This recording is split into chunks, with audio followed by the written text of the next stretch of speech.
Hello दोस्तों, स्वागत है आप सभी का आपकी अपनी क्लासेस राहुल सर क्लासेस में।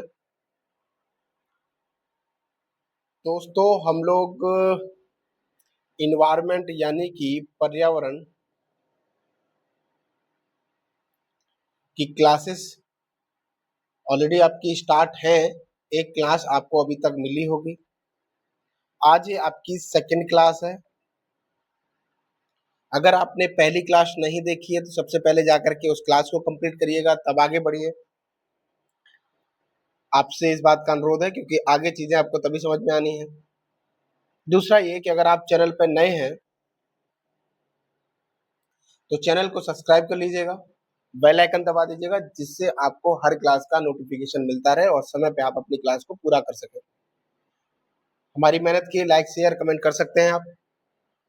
और शेयर के लिए मैं इसलिए कहता हूँ आप लोगों से क्योंकि उन बच्चों की भी हेल्प हो पाए जिन तक ये ये जो मटेरियल है वो नहीं पहुंच पाता है।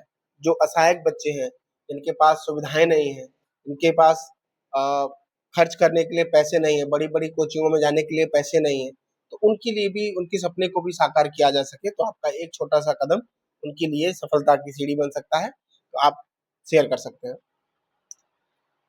तो इन्वायरमेंट की जब हम क्लासेस की बात कर रहे थे तो एक क्लास हमारी पूरी हो चुकी है, दूसरी क्लास है ये आज आपकी। और जल्द ही एक दो क्लासेस और दे करके आपको इन्वायरमेंट भी खत्म कर दिया जाएगा। चेतावनी आपके लिए ये है कि ये सिर्फ और सिर्फ रिवीजन क्लास है,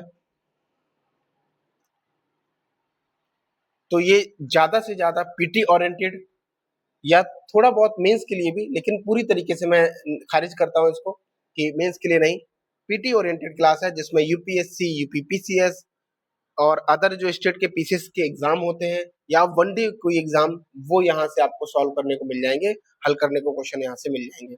लेकिन मेंस के लिए हम प्रॉपर तरीके से इस पीटी के बाद मेंस के लिए मेंस वाली जो सीरीज है वो चलाएंगे, उसके रिवीजन फॉर्म में ही चलाएंगे, जिससे आपके मेंस का भी पूरा पैटर्न हम कंप्लीट कर पाए, पूरे सिलेबस को हम लोग कंप्लीट कर पाए। तो ये थी आपके लिए सूचना। अब बढ़ते हैं हम लोग टॉपिक की तरफ। टॉपिक की तरफ जब हम बढ़ेंगे तो सबसे पहले देखेंगे कि हमने क्या क्या पढ़ा है और क्या क्या पढ़ने वाले हैं। तो जो विषय सूची को हम समझे तो सबसे पहले हमने जो टॉपिक देखा, पहली जो क्लास हमारी हुई थी पारिस्थितिकी की समझ के बारे में, हमने पारिस्थितिकी की समझ को विकसित किया था, इसके बारे में समझा था। आपने एक टर्म सुना होगा, इकोलॉजी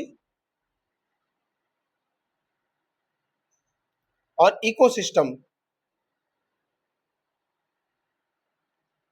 क्या अंतर है इन दोनों में? तो आगे चल के हम समझेंगे क्या अंतर है। फिलहाल हम बात करते हैं पारिस्थितिकी समझ के। ये जो टॉपिक है हमने इसको पूरा किया। आज का जो टॉपिक होने वाला है वो है पारितंत्र यानी कि इकोसिस्टम के बारे में। उसके बाद अगर समय रहता है तो आर्द्रभूमि एवं मैंग्रोव के बारे में भी समझेंगे, क्योंकि जब पारितंत्र को पढ़ते हैं तो पारितंत्र का मतलब सिर्फ ये नहीं है कि बड़े बड़े जो स्थान हैं, जो जलमंडल, स्थल मंडल, वायुमंडल, ठीक है, तो वो बड़े जो प्लेस होते हैं उन्हीं को पारितंत्र कहा जाए। एक छोटा पानी का गिलास भी आपका पारितंत्र हो सकता है, इस बात को याद रखेंगे। ठीक है, तो पहले पारितंत्र को समझेंगे, उसके बाद उसमें जो पारितंत्र है जैसे आर्द्रभूमियां हैं, मैंग्रोव हैं, झील हैं, नदियां हैं और पहाड़ हैं, पर्वत हैं, ये सारे आपके जो है एक पारितंत्र के रूप में कार्य करते हैं, तो इनके बारे में हम लोग समझेंगे। तो आर्द्रभूमि और मैंग्रोव जो कि आपके एग्जाम के पॉइंट ऑफ व्यू से बेहद महत्वपूर्ण होते हैं ये, तो इनके बारे में पढ़ेंगे। साथ ही जैव विविधता को, जो टॉपिक है हमारा, ये काफी बड़ा टॉपिक है, इसको भी हम सोचेंगे कि कवर कर लिया जाए। ठीक है, उसके बाद जैव विविधता का संरक्षण जो अगला टॉपिक होगा। नेक्स्ट टॉपिक जो होगा हमारा वो जैव विविधता के संरक्षण के लिए नीतिगत एवं संवैधानिक उपाय। ठीक, भूमि और जल निम्नीकरण के बारे में पढ़ेंगे, अक्षय ऊर्जा और ऊर्जा संरक्षण के बारे में देखेंगे, वायु प्रदूषण के बारे में पढ़ेंगे, अपशिष्ट प्रबंधन के बारे में पढ़ेंगे, जैव विविधता का संरक्षण, इस टॉपिक को भी हम लोग कवर करेंगे। जलवायु परिवर्तन का मुकाबला, संधारणीय विकास, संधारणीय कृषि, प्रमुख संकटापन्न प्रजातियां और प्रमुख संरक्षित क्षेत्र, इन टॉपिक को हम इस सब्जेक्ट के अंतर्गत कंप्लीट करने वाले हैं। जैसा कि आपको पता होगा कि यूपीएससी जैसे एग्जाम में लगभग 15 से 20 क्वेश्चन तक यहाँ एवरेजन पूछे जाते हैं, अगर आप करंट और ट्रेडिशनल पार्ट को मिला दे तो सोच के देखिए कि यूपीएससी में ये इन्वायरमेंट का जो सब्जेक्ट है ये कितना महत्वपूर्ण हो जाता है आप सबके लिए। ठीक है, तो चलिए बढ़ते हैं हम लोग टॉपिक की तरफ और समझते हैं पारितंत्र के बारे में।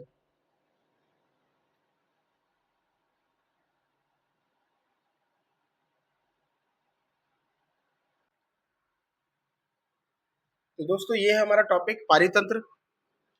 पारितंत्र ये जैवमंडल की यानी बायोस्फीयर की संरचनात्मक और कार्यात्मक इकाई होती है, जिसमें सजीव, उनका भौतिक पर्यावरण और उनकी परस्पर क्रिया शामिल होती है। अब जैसे मैंने आपसे शुरू में कहा था कि इकोलॉजी और इकोसिस्टम,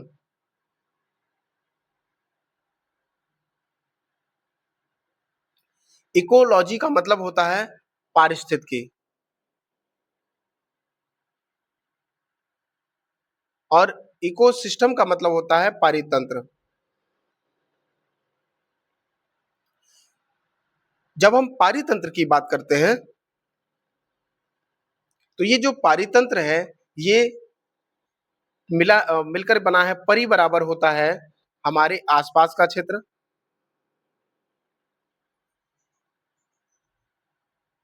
हमारे आसपास, और तंत्र मतलब होता है व्यवस्था, यानी हमारे आसपास की जो व्यवस्था है वो एक पारितंत्र के रूप में देखी जाती है। वहीं पे जो इकोलॉजी है, इकोलॉजी जो शब्द है ये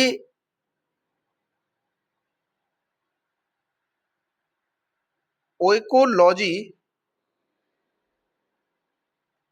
से मिलकर बना है, जो कि एक ग्रीक भाषा का शब्द है।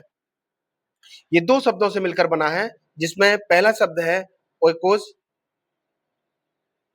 और दूसरा शब्द है लोगोस।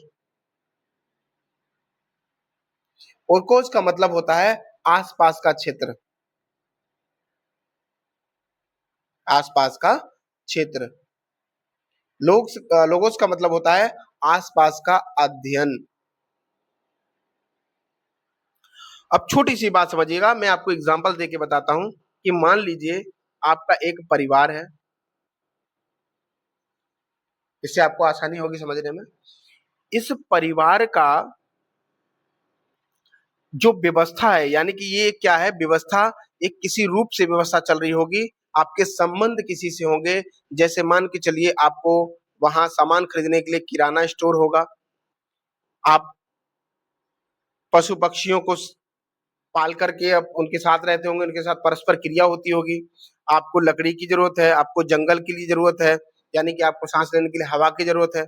आप बाहर जाते हैं, नौकरी कर रहे हैं, तो आपको यातायात की जरूरत है। तो यानी एक प्रकार से आपका क्या है, तंत्र बना हुआ है, एक व्यवस्था बनी हुई है। ये आपका जो परिवार है, ये परिवार आपका है पारितंत्र। ठीक, लेकिन जब इस पूरे सिस्टम को मिला दिया जाए, इस पूरे सिस्टम को देख करके और इस सिस्टम को जब अध्ययन रूपी व्यवस्था में देखा जाए, तब ये कहलाता है पारिस्थितिकी। इसका मतलब ये है कि इकोलॉजी एक सब्जेक्ट है, क्या है, एक विषय है, लेकिन पारितंत्र क्या है, एक तंत्र है ये, यानी कि एक व्यवस्था है ये। जब हम उस अध्ययन की बात करते हैं, उस पूरे तंत्र के अध्ययन की बात करते हैं, उसमें जुड़े सारे पहलुओं की बात करते हैं, तो वो पारिस्थितिकी कहलाता है। लेकिन अगर वही व्यवस्था की बात करते हैं, केवल उस तंत्र की बात करते हैं, तो वो केवल पारितंत्र कहलाता है। अब इससे ज्यादा सरल मैं नहीं कर सकता आपके लिए यहाँ पे, क्योंकि बहुत लंबा समय गुजर जाता है और आप लोग के लिए वीडियो लंबी हो जाती है, फिर आप लोग देखना पसंद नहीं करते हैं, जिससे मुझे दुख होता है। ठीक है, तो ज्ञान तो बहुत है, लेकिन समस्या मेरे साथ ये है कि समय कम होता है। चलिए, तो जब हम इस चीज को पढ़ेंगे तो इस चीज को विशेष ध्यान रखेंगे कि जो पारितंत्र है, ये प्राकृतिक पारितंत्र के रूप में जब हम देखते हैं इसको,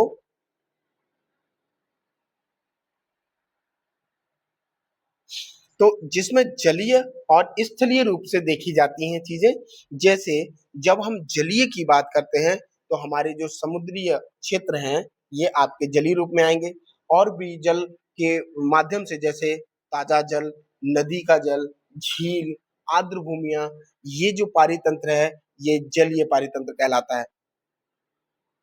वहीं अगर स्थलीय पारितंत्र की बात की जाए तो जैसे वन है, मरुस्थल है, घास के मैदान हैं, पर्वत हैं।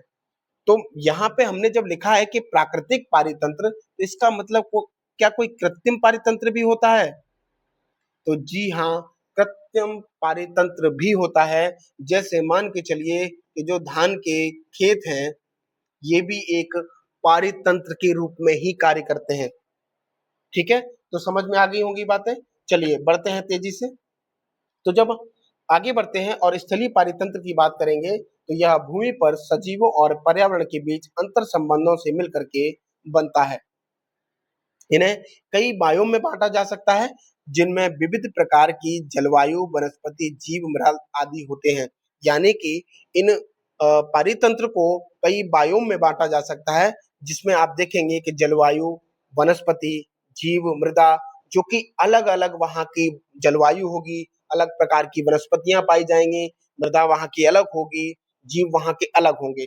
जैसे मान के चलिएगा कि जो ठंडे क्षेत्र हैं, इन ठंडे क्षेत्रों में आपको पता होगा कि जो जीव जंतु पाए जाते हैं वो गर्म क्षेत्रों में जो पाए जाएंगे उनकी विविधताओं में अंतर पाया जाएगा।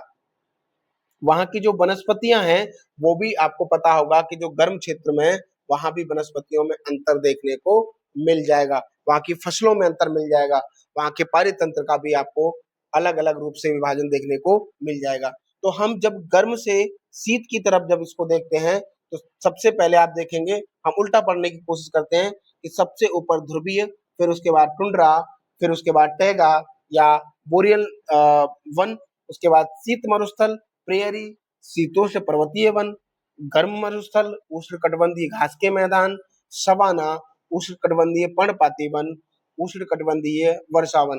तो आइए इनको भी एक नजर में देखते हैं। जैसे आपको ये दिख रहा होगा कि ये हमारी विषुवत रेखा है, ठीक है, यानी ये 0 डिग्री यानी इक्वेटर है। अब आप देख सकते हैं कि यहाँ पे ये पूरा समुद्र वाला एरिया है, तो इसका मतलब यहाँ पे क्या है, ये समुद्री पारितंत्र होगा, और ये जो पूरे स्थल वाले एरिया हैं यहाँ पे स्थलीय पारितंत्र देखने को मिल जाएगा। लेकिन यहाँ कॉर्नर पे या किनारे पे आपको जैसे मैंग्रोव वाली एरिया में, मैंग्रोव वाला जो दलदली क्षेत्र है वहां पे आपको दलदली क्षेत्र में जो पारितंत्र है वो देखने को मिलेगा। तो आइए इसको भी समझते हैं कि करके चीजों को। तो सबसे पहले स्थलीय पारितंत्र के प्रकारों को जब देखें तो स्थलीय वायुओं के जो प्रकार हैं इनको एक एक नजर से हम लोग देखते हैं, जो अभी हम देख के आए जैसे टैगा, टुंड्रा, ये सवाना, ये इस प्रकार के जो हम पारितंत्र की बात कर रहे थे, तो इनको समझने का प्रयास करते हैं। तो एक तरफ देखेंगे जो बायोम हैं उनके बारे में, उसके बाद वनस्पति और जीव और अन्य जो उसकी स्पेशलाइजेशन है उसके बारे में हम लोग जानने का प्रयास करेंगे। ठीक है, तो सबसे पहले देखेंगे टुंड्रा बायोम, जो दो प्रकार के हैं जिसमें आर्कटिक और अल्पाइन। अल्पाइन जो होते हैं वो ऊंचे पर्वतीय क्षेत्रों में वृक्ष रेखा के ऊपर होते हैं। ठीक है, तो टुंड्रा बायोम दो प्रकार के देखे जाते हैं, आर्कटिक और अल्पाइन। यहाँ पे वनस्पतियां कौन कौन सी पाई जाती हैं, तो नग्न चट्टानों पर विरल रूप में वनस्पति के सबसे लघु रूप जैसे मांस, लाइकेन पाए जाते हैं। और यूपीएससी ने आपसे यहाँ पे 2 बार प्रश्न पूछ चुका है, ध्यान रखिएगा, यहीं से 2 बार प्रश्न पूछा जा चुका है। फिर इसमें और देखें तो बर्फ के पिघलने के पश्चात मांस लाइकेन पाए जाते हैं सबसे लघु रूप में। फिर उसके बाद जब बर्फ पिघलती है यहाँ की, तो बर्फ पिघलने के पश्चात कई प्रकार के कीट निकलते हैं, और कीटों का जीवन चक्र छोटा होता है जो वर्ष में उनकी अनुकूल अवधि के दौरान पूर्ण हो जाता है। ठीक है, तो हमने वनस्पतियां देखी और कीटों के बारे में देखा। अब उसके बाद जो जीव हैं जिसमें रेंडियर हिरन, आर्कटिक लोमड़ी, भेड़िए, कस्तूरी बैल, ध्रुवीय भालू, लेमिंग, आर्कटिक खरगोश, आर्कटिक विलो, ये आपको जीव देखने को मिलते हैं यहाँ। अधिकांश प्राणियों का जीवन काल लंबा होता है, मोटे उपचर्म हो और बाह्य त्वचीय बालों या फर की उपस्थिति प्राणियों को ठंड से बचाती है। अब देखिए, आपने देखा होगा कि जो ठंड वाले क्षेत्र हैं, इन ठंड वाले क्षेत्रों में जितने भी जीव पाए जाते हैं, इन जीवों के बाल जो हैं वो घने और बड़े बाल होते हैं और इनकी जो चर्बी होती है वो काफी हैवी यानी कि मोटी होती है। इसका मतलब वो फैट है जिससे उन्हें ठंड से बचाने में वो काम करता है। ठीक है। उसके बाद देखें तो ऊष्मा ह्रास से बचाव हेतु स्तनधारियों का आकार बहुत बड़ा और पूंछ एवं कान अत्यंत छोटे होते हैं। सरीसृप और उभयचर लगभग अनुपस्थित होते हैं। टुंड्रा का अर्थ बंजर भूमि है। परमाफ्रॉस्ट मृदा यहाँ पे पाई जाती है। ये था टुंड्रा बायोम के बारे में। अगला है टैगा या बोरियल बायोम। विश्व का सबसे बड़ा स्थलीय बायोम है ये। ठीक है, याद रखेंगे। उत्तरी अमेरिका और यूरेशिया में टुंड्रा जोन के दक्षिणी सीमांत पर ये विस्तृत है। आगे समझें तो सदाबहार शंकुधारी वन यहाँ पाए जाते हैं जिसमें स्प्रूस, फर एवं पाइन जैसे वृक्ष प्रजातियां यहाँ पे पाई जाती हैं और यहाँ से भी यूपीएससी ने प्रश्न पूछा है, तो ये बहुत जरूरी है आपके लिए।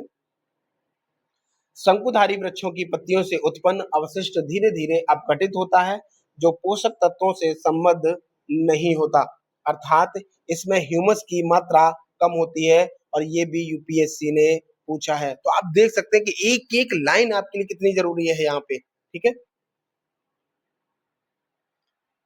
ह्यूमस की कमी होती है, पौधजाल की पतली परत और पोषक तत्वों की कमी वाली यहाँ मृदा होती है।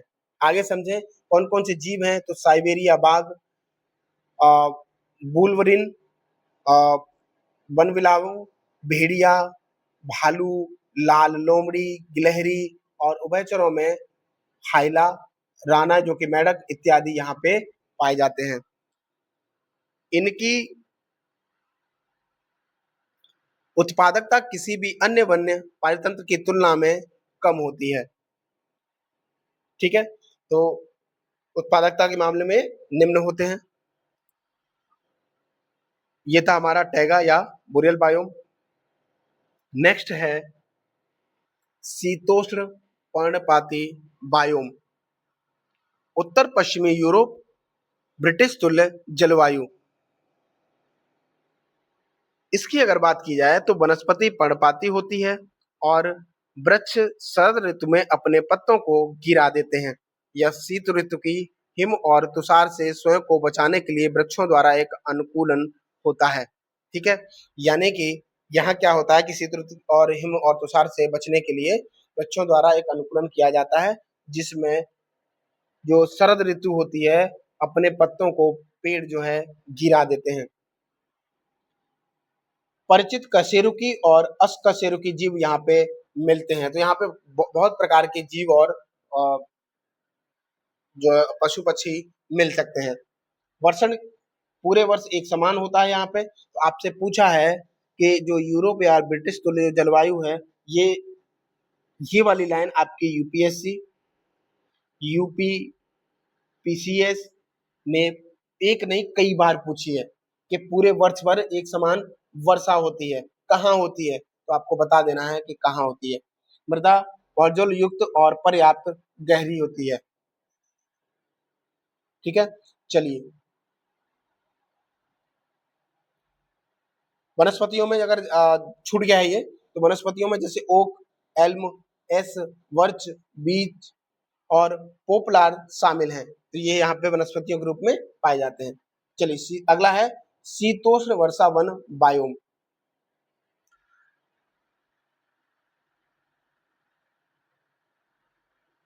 मुख्य विस्तार उत्तरी अमेरिका में उत्तरी कैलिफोर्निया से दक्षिण अलास्का के मध्य तक का उत्तर पश्चिम तटीय क्षेत्र इसका विस्तार है। दक्षिणी चिली, न्यूजीलैंड, ऑस्ट्रेलिया में छोटे क्षेत्रों के रूप में ये पाया जाता है। शीतोष्ण वर्षा वन बायोम। ठीक है, यहाँ पे बड़े शंकुधारी वृक्षों की प्रधानता होती है।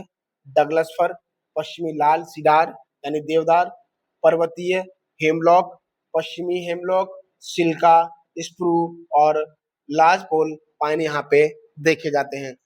मांस और लाइकेन बहुत सामान्य है, जो प्राय अधिपादप यानी कि जो अधिपादप है इसके रूप में उगते हैं ये, ठीक है। परिचित जो है कशेरुकी और अकशेरुकी जीव यहाँ पे प्राप्त होते हैं। क्रिजली भालू अलास्का में पाया जाने वाला सामान्य स्तनधारी है, ठीक है, तो याद रखेंगे अलास्का में क्रिजली भालू।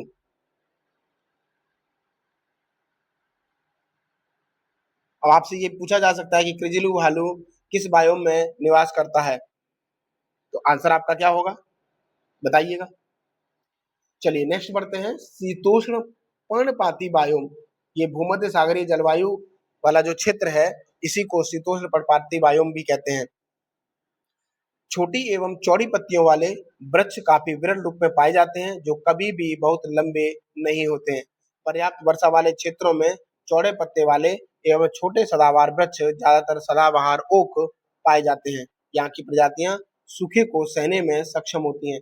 देखिए क्या होता है कि वर्षा के जो घटते क्रम की जब बात की जाए, तो जहां वर्षा अधिक होगी तो वहां पे जो पेड़ पौधे होंगे उनकी पत्तियां काफी चौड़ी चौड़ी होंगी।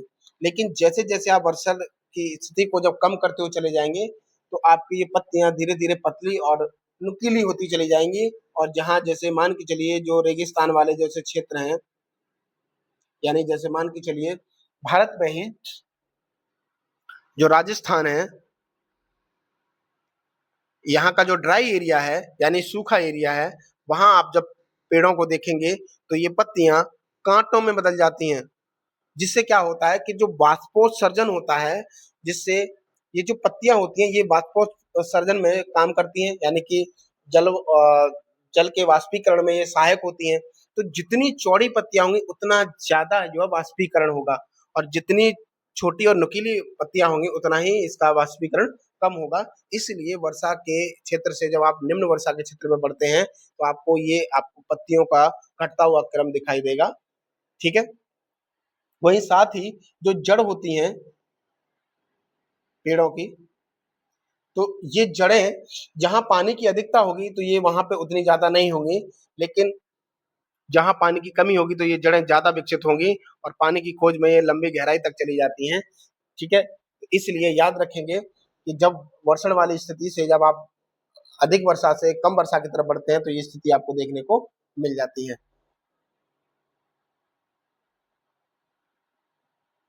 ठीक है।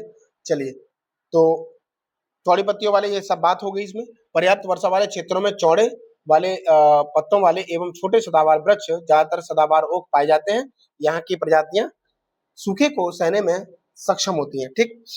ज्यादातर जीव परिचित कशेरुकी और अकशेरुकी ही है। वनाग्नि एक सम्मुख जो है प्रमुख जो है क्या है संकट जनक कारक है, तो यानी कि वनों में जो अग्नि लगने का एक संकट यहाँ पे हमेशा बना रहता है। पादपों का अनुकूलन उन्हें जल जाने के बाद शीघ्र ही पुनः उगने में सक्षम बनाता है, ठीक है। चलिए नेक्स्ट है उपोष्ण कटिबंधीय पर्णपाती बायोम। ये पूर्वी चीन, दक्षिण पूर्वी संयुक्त राज्य अमेरिका वाले क्षेत्र में मिलता है। निम्न भूमियों में चौड़ी पत्तियों वाले सदाबहार वन और पर्णपाती वृक्ष जो कठोर लकड़ी वाले दोनों पाए जाते हैं, ठीक है। उच्च भूमियों में शंकुधारी वृक्षों की कई प्रजातियां जैसे पाइन और साइप्रस पाए जाते हैं। दीर्घकालीन पादपों की वृद्धि बाधित नहीं होती है, और सेम एज जो आपने ऊपर देखा है, ठीक है।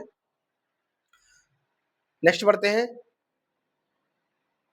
स्टेपी या शीतोष्ण घास के मैदान बायोम, ठीक है। व्यवहारिक रूप से ये वृक्ष विहीन होते हैं। यहाँ विद्यमान घासें बहुत छोटी, मुलायम और पौष्टिक होती हैं। ध्रुव की दिशा में वर्षण में वृद्धि काष्ठकीय स्टेपी के एक संक्रमण क्षेत्र का निर्माण करती हैं, जहाँ धीरे धीरे कुछ शंकुधारी वृक्ष दिखाई देते हैं। बहुत कम जैव विविधता यहाँ पे देखने को मिलती है।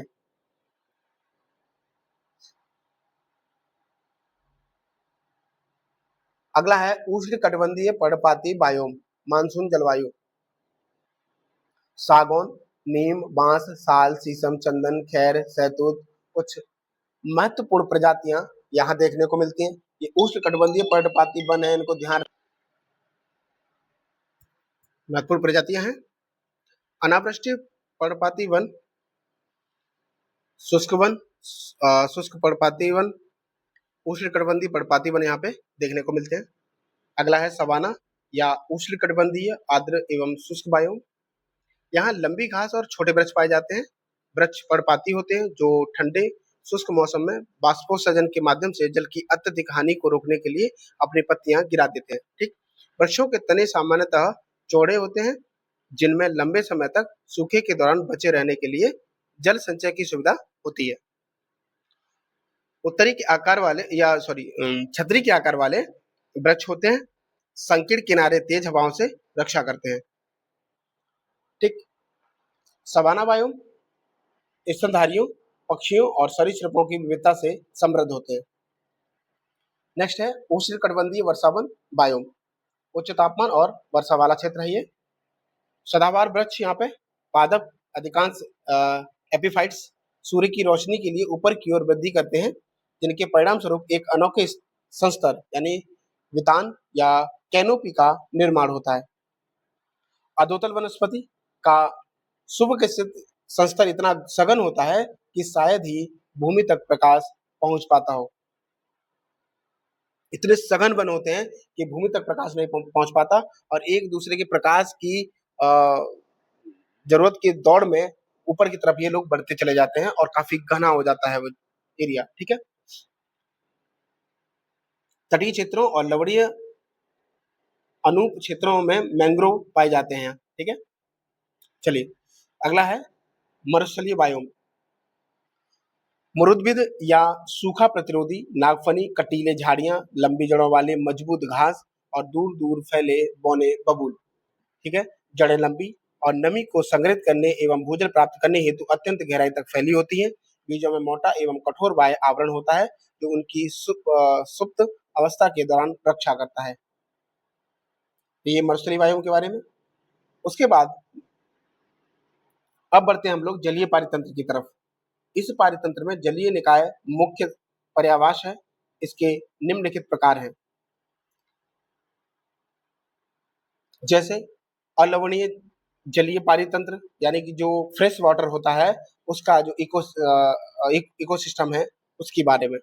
तो स्थलीय भूभाग में मौजूद जलीय निकाय सतत जल चक्रण होता रहता है। लवण की मात्रा 5 पीपीटी से कम होनी चाहिए। ये दो प्रकार के हो सकते हैं, सरो यानी कि स्थिर जल जलीय पारितंत्र और सरित यानी कि बहता जल जलीय पारितंत्र। ठीक, समुद्री पारितंत्र जो लवणता की मात्रा समुद्र जल के बराबर या उससे अधिक या उससे भी अधिक हो सकती है। ठीक है, तो ये समुद्री पारितंत्र जो कि लवणीय जल के रूप में देखे जाते हैं। लवणीय जल जो पारितंत्र है, लवणता 5 से 35 पीपीटी के मध्य, जैसे ज्वारनदमुख, लवणीय कच्छ क्षेत्र, मैंग्रोव अनूप एवं मैंग्रोव वन इत्यादि देखने को मिलते हैं। तो अलवणीय जलीय पारितंत्र, समुद्री पारितंत्र और लवणीय जल पारितंत्र के रूप में ये देखे जा सकते हैं। तो जलीय सजीव जो जलीय निकाय की ऊर्ध्वाधर स्तंभों में उनकी विद्यमानता के आधार पर इसको वर्गीकरण किया गया है। ठीक है, जैसे पटलक, नीस्टोन वायु और जल के मिलन क्षेत्र में निवास करते हैं, जैसे प्लवनशील पादप।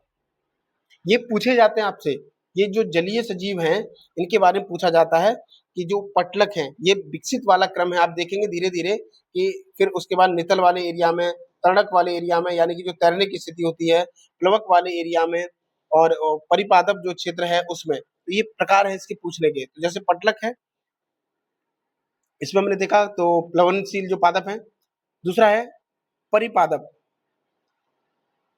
पेरिफाइटोन के बारे में देखें तो ये ऐसे जीव होते हैं जो तली पंख के से निकलने वाले पदार्थों या जड़ जो जमाए पादपों के तनों या पत्तों पर संलग्न रहते हैं। ध्यान रखेंगे, ये पूछा जाता है आपसे कहाँ पे जड़ वाले जो क्षेत्र हैं, जो पादप वाले तने हैं, वहां पे ये जो पत्तों पर ये संलग्न होते हैं। ये आपको दिख रहा होगा चित्र। तो ये परिपादप होते हैं। तीसरा है प्लवक, प्लैंकटन, अत्यंत सूक्ष्म प्लवनशील सजीव जैसे अत्यंत सूक्ष्म पादप, ठीक है, यानी पादप प्लवक एवं अत्यंत सूक्ष्म जीव प्राणी प्लावक जो है पाए जाते हैं। नेक्स्ट है तरणक। तरणक मतलब जो तैर सकते हैं, जो तैरना जानते हैं। नेक्ट्रॉन, जल धाराओं के विपरीत तैरने में सक्षम शक्तिशाली तैराक जीव, उन्हें तरणक कहते हैं। नितलक, जो कि जल राशि की तली या नितल स्थल क्षेत्र पर पाए जाने वाले जो जीव होते हैं, ठीक है। तो आपने देखा कि पटलक, परिपादक, प्लवक, तरणक और नितल। जलीय पर्यावासों की उत्पादकता को सीमित करने वाले कारक, सूर्य का प्रकाश, घुलित ऑक्सीजन, तापमान। यानी कि जलीय पर्यावासों की उत्पादकता को सीमित करने वाले जो कारक हैं, इसमें सूर्य का प्रकाश, लघु जो घुलित ऑक्सीजन होती है पानी में, और टेम्परेचर जो प्रमुख कारक हैं। तो आप देखेंगे कि जो समुद्र वाला एरिया है, तो यहाँ पे अच्छा सूर्य का प्रकाश भी है, ऑक्सीजन की घुलित मात्रा भी अच्छी होगी और टेम्परेचर भी अच्छा होगा, सूर्य का प्रकाश भी अच्छा मिल रहा होगा। लेकिन जब आप धीरे-धीरे इसकी गहराई में बढ़ेंगे तो आप देखेंगे कि सूर्य का प्रकाश धीरे-धीरे कम होता हुआ और एक समय में बिल्कुल भी सूर्य का प्रकाश नहीं पहुँचता होगा। इसका मतलब वहाँ पे टेम्परेचर भी क्या होगा, निम्न हो जाएगा और ऑक्सीजन की घुलित मात्रा भी हो सकता है कि उसकी कमी हो जाए। तो इस प्रकार से ये काफ़ी इफ़ेक्ट डालते हैं। चलिए नेक्स्ट बढ़ते हैं, लवणीय जल पारितंत्र के बारे में। ज्वालामुखीय पारितंत्र, जहां नदी या जलीय जलधारा का मुहाना समुद्री ज्वार से मिलता है, जैसे नदी का मुहाना। यह नदीय पर्यावरण और समुद्री पर्यावरण के मध्य संक्रमण क्षेत्र यानी इकोटोन होता है। यह लवणीय जल राशि लवणता जो 0 से 35 पीपीटी के मध्य परिवर्तित होती है का आंशिक रूप से घिरा तटीय क्षेत्र होता है, जो एक ओर से नदियों या स्थलीय जलधाराओं से तथा दूसरी ओर स्वतंत्र रूप से खुले सागर से जुड़ा रहता है। ज्वालामुख में नदियों द्वारा लाए गए उपजाऊ गाद और अपवाह का लवणीय समुद्री जल में मिश्रण होता है। ज्वालामुख में विविध पर्यावास जैसे मैंग्रोव, लवणीय कच्छ भूमि, समुद्री घास, अनूप क्षेत्र आदि पाए जाते हैं। पराशरण नियमन देखें तो ज्वालामुख में पाए जाने वाले सभी पादप और जीव लवणता में भिन्नता के प्रति अनुकूलित होते हैं। ज्वालामुख का महत्व समझें तो ये संक्रमण क्षेत्र के होते हैं, ये संक्रमण क्षेत्र होते हैं। आर्द्र भूमियों की तुलना में इनकी उत्पादकता अधिक होती है। ज्वालामुख में बहुत कम तरंग क्रिया होती है। ज्वालामुख क्षेत्र में मृत्तिका यानी क्ले और जलोढ़ कणों का अवक्षेपण अधिक होता है। तो जो नदियों के द्वारा जो मिट्टी और गाद बहा के लाई जाती है, उसका निक्षेपण अधिक होता है। ये पोषक तत्वों को संग्रहित एवं पुनर्चक्रित करते हैं, अवसादों को प्रग्रहित करते हैं तथा तटीय जलग्रहण क्षेत्र और समुद्री पर्यावास के मध्य बफर जोन क्षेत्र का निर्माण करते हैं। ये एक प्राकृतिक जल निस्यंदक के रूप में कार्य करते हैं और प्रदूषकों को अवशोषित करते हैं, प्रग्रहित और डिटॉक्सिफाई भी होते हैं। ज्वालामुख अपनी आर्द्र भूमियों, सक्रिय खाड़ी यानी क्रीक, लैगून, मैंग्रोव और समुद्री घास के साथ मत्स्य सहित प्राकृतिक संसाधनों में समृद्ध होते हैं। नेक्स्ट है ज्वालामुख वनस्पति।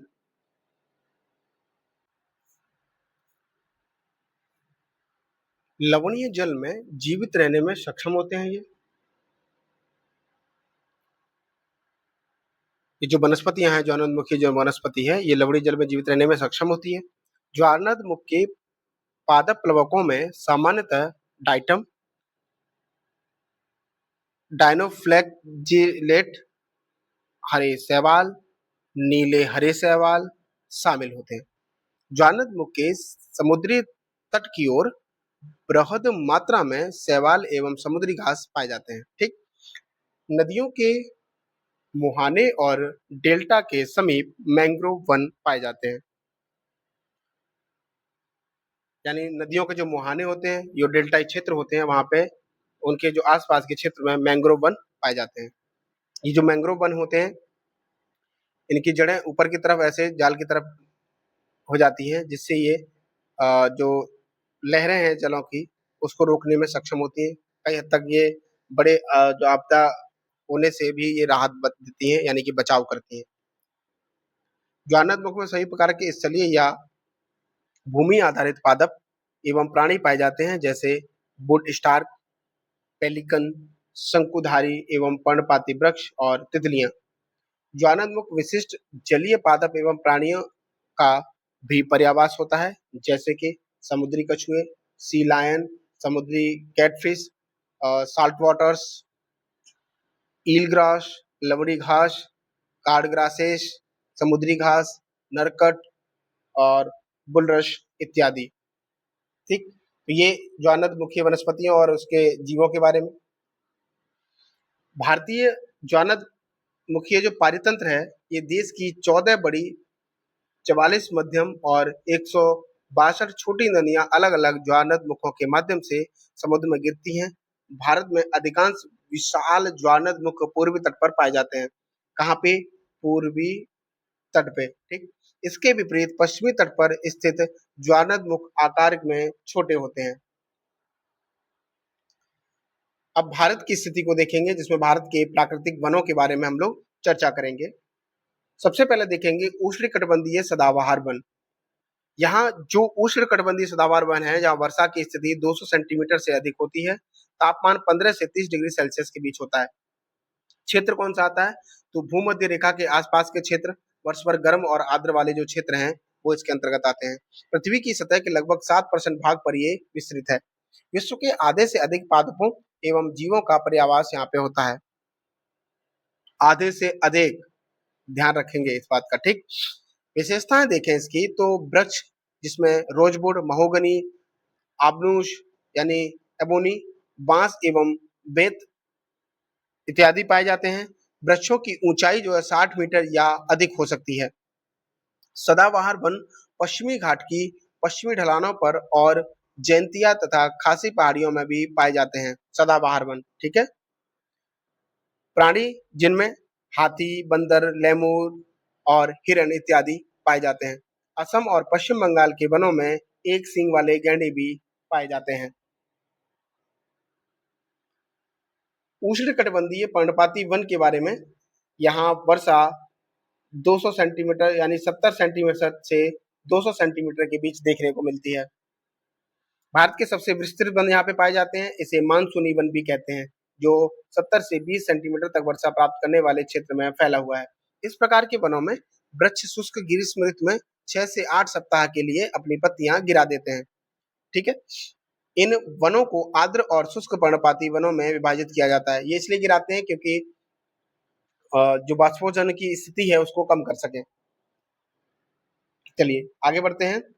आर्द्र पर्णपाती वन जो 100 से 200 सेंटीमीटर तक जो वर्षा के बीच में होती है, उसके आसपास वाले क्षेत्र मुख्यतः देश के पूर्वी भागों में, जिसमें उत्तरी पूर्वी राज्यों जैसे हिमालय के गिरिपद प्रदेशों, झारखंड, पश्चिमी उड़ीसा, छत्तीसगढ़ और पश्चिमी घाट के पूर्वी ढलानों पर या ढालों पर ये देखे जा सकते हैं।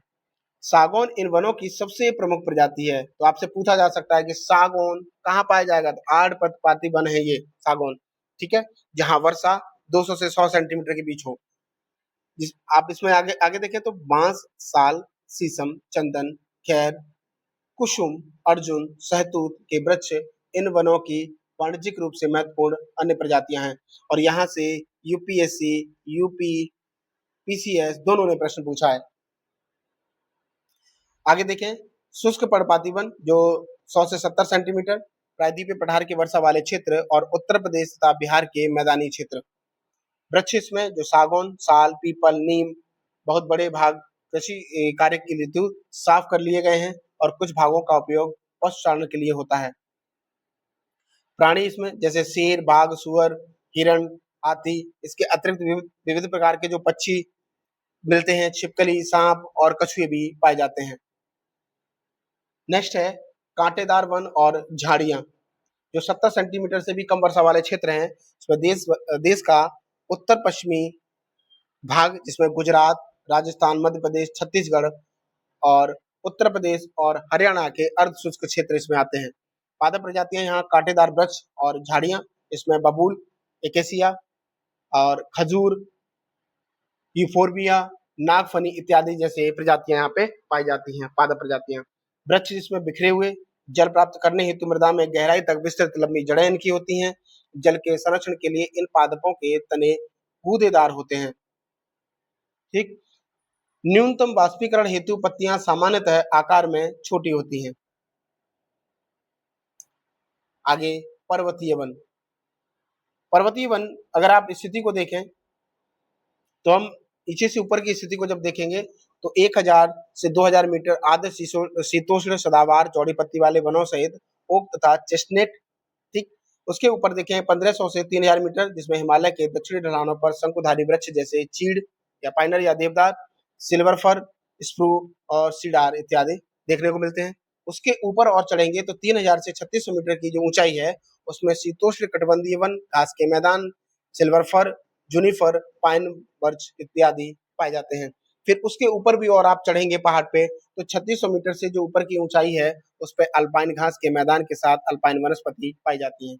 और उससे ऊपर और चले जाएंगे तो मांस और लाइकेन जैसे पादप इस पे पाए जाते हैं। जैसे आप देख सकते हैं कि कश्मीरी महामृग, हंगुल, चित्रा हिरन, जंगली भेड़, खरगोश, तिब्बतीय बारहसिंगा, याक, हिमतेंदुआ, गिलहरी, रीछ, आइसबैक्स, कहीं कहीं ताल पांडा, ये जो सॉरी लाल पांडा और घने बालों वाली भेड़ बकरियां यहाँ पे देखने को मिलती हैं। फिर आप जब ऊपर की स्थिति तो शुष्क घास के मैदान, मरुस्थलीय झाड़ी, फिर पर्वतीय वन और वन वुडलैंड, फिर और ऊपर की स्थिति टुंड्रा और अल्पाइन वन आपको देखने को मिल जाएंगे। उसके बाद है मैंग्रोव वन। लगभग 200 सेंटीमीटर वर्षा के आसपास यहाँ पे वर्षा होती है। ज्वार भाटा आने वाले तटीय क्षेत्र होते हैं ये, और ये इससे राहत भी देते, बचाव करते हैं। पंख और गाद का संचय करते हैं ये। सघन मैंग्रोव एक प्रकार की वनस्पति है जिसमें पादपों की जड़ें जलमग्न यानी जल में डूबी रहती हैं। गंगा, महानदी, गोदावरी, कृष्णा तथा कावेरी नदियों के डेल्टाई भाग में ये पाए जाते हैं मैंग्रोव। गंगा ब्रह्मपुत्र डेल्टा में सुंदरी वृक्ष पाए जाते हैं जिनसे कठोर एवं मजबूत लकड़ी प्राप्त होती है। ताड़, नारियल, क्योड़ा और एंगार के वृक्ष भी इनके डेल्टाओं के कुछ भागों में पाए जाते हैं। ठीक।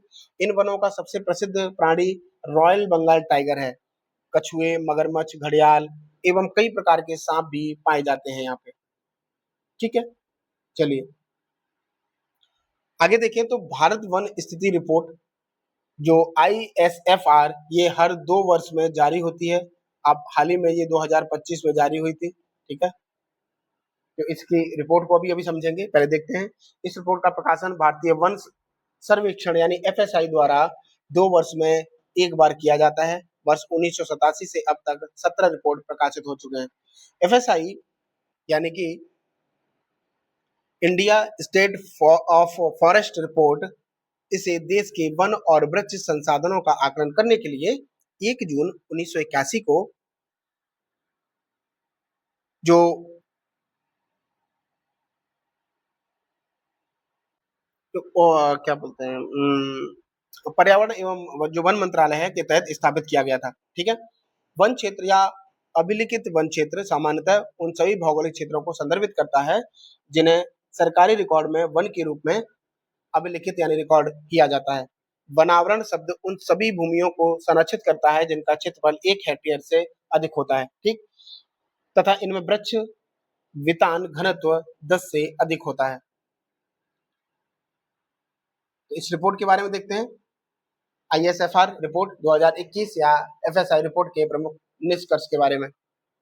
देश का कुल वन आवरण एवं वृक्षावरण 80.95 मिलियन हेक्टेयर, जो देश के कुल भौगोलिक क्षेत्र का 24.62% है। कितना करना है हमको? 33% करना है, ये टारगेट है। ठीक, कुल वनावरण 7,13,789 वर्ग किलोमीटर है, जो देश के कुल भौगोलिक क्षेत्र का लगभग 21.71% है। देश में 33% वनावरण का लक्ष्य निर्धारित किया गया है। वृक्षावरण देश के कुल भौगोलिक क्षेत्र का 2.91% है। देश के कुल वनावरण एवं वृक्षावरण में 2261 वर्ग किलोमीटर की वृद्धि जो कि 2019 की तुलना में हुई है।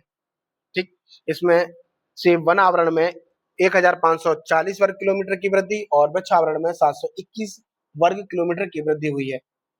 वनावरण के क्षेत्र में वृद्धि मुख्यतः खुले वन में एवं इसके पश्चात अत्यधिक सघन वन और कम सघन वन में हुई है। ये डेटा है, रिपोर्ट है, ये ध्यान दीजिएगा, यहाँ से प्रश्न बनते हैं। वनावरण में वृद्धि प्रदर्शित करने वाले शीर्ष 3 राज्य क्रमशः आंध्र प्रदेश, तेलंगाना और उड़ीसा हैं, वृद्धि करने वाले वन आवरण में। ठीक है, वन आवरण के क्षेत्रफल के मामले में, जो क्षेत्रफल के मामले में क्रमशः मध्य प्रदेश, क्षेत्रफल के मामले में सबसे ज्यादा मध्य प्रदेश, फिर उसके बाद अरुणाचल प्रदेश, छत्तीसगढ़, उड़ीसा और लास्ट में महाराष्ट्र है।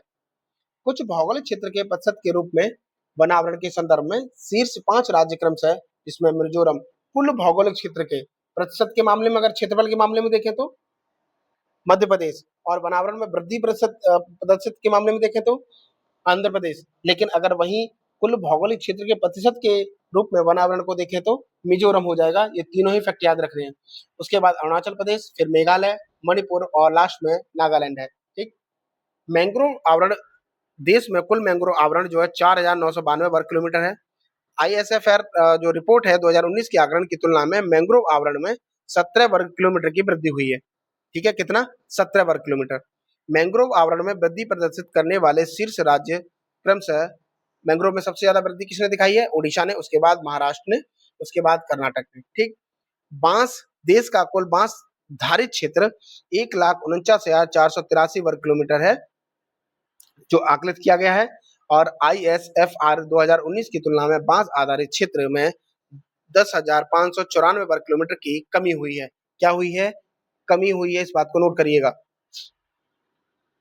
आगे ये रिपोर्ट कह रही है कि आर्द्र भूमियां, इससे पहले भारतीय वन सर्वेक्षण से अभिलिखित वन क्षेत्रों के भीतर 1 हेक्टेयर से अधिक विस्तार वाली आर्द्र भूमियों की पहचान करने हेतु राष्ट्रीय स्तर पर एक अभ्यास संचालित किया।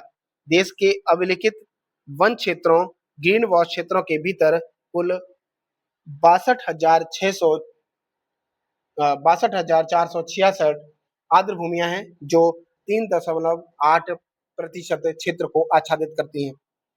कार्बन स्टॉक की बात की जाए तो वर्तमान आकलन के तहत देश के वनों में कुल कार्बन स्टॉक 7,204.0 मिलियन टन आकलित किया गया है।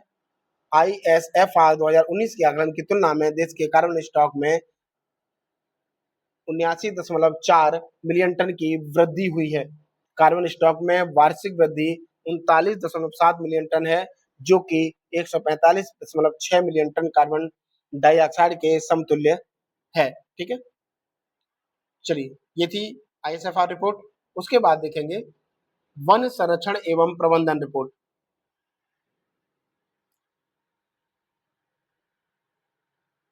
वन संरक्षण एवं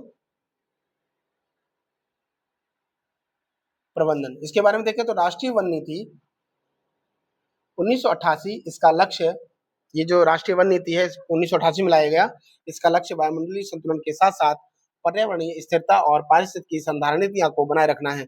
साथ ही प्रत्यक्ष आर्थिक लाभ की प्राप्ति आवश्यक रूप से इन लक्ष्यों के अनुपालन के तहत सुनिश्चित करना है।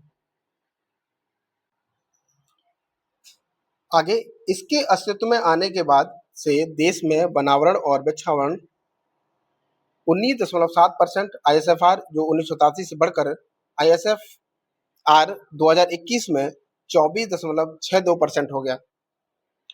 संयुक्त वन प्रबंधन कार्यक्रम के माध्यम से वनों की सुरक्षा, संरक्षण और उनके प्रबंधन में स्थानीय समुदायों की भागीदारी सुनिश्चित करना। ठीक, आगे ग्रामीण और आदिवासी आबादी की ईंधन संबंधी लकड़ी, चारा, लघु वनोपज और छोटी इमारती लकड़ी की आवश्यकता की पूर्ति करना।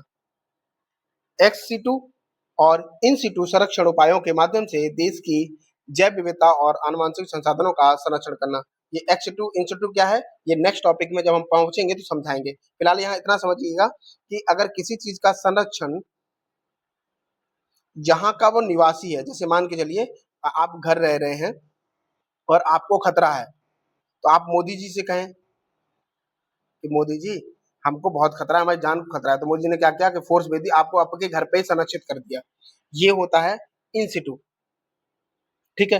लेकिन आप मोदी जी कहेंगे यार नहीं, नहीं भैया हम वहाँ नहीं कर पाएँगे, आपको सुरक्षित ऐसा करिए आप हमारे पास चले आइए। तो आपने अपना घर छोड़ के कहाँ चले गए? मोदी के यहाँ। तो आप ये हो गए एक्सिट हुए, बस इतना समझ लीजिए, ठीक है? चलिए आगे देखते हैं सामाजिक वानिकी। पर्यावरणीय, सामाजिक और ग्रामीण विकास में मदद करने के उद्देश्य से बंजर भूमि पर वनीकरण और वनों का प्रबंधन तथा संरक्षण करना, ठीक है? चलिए नेक्स्ट।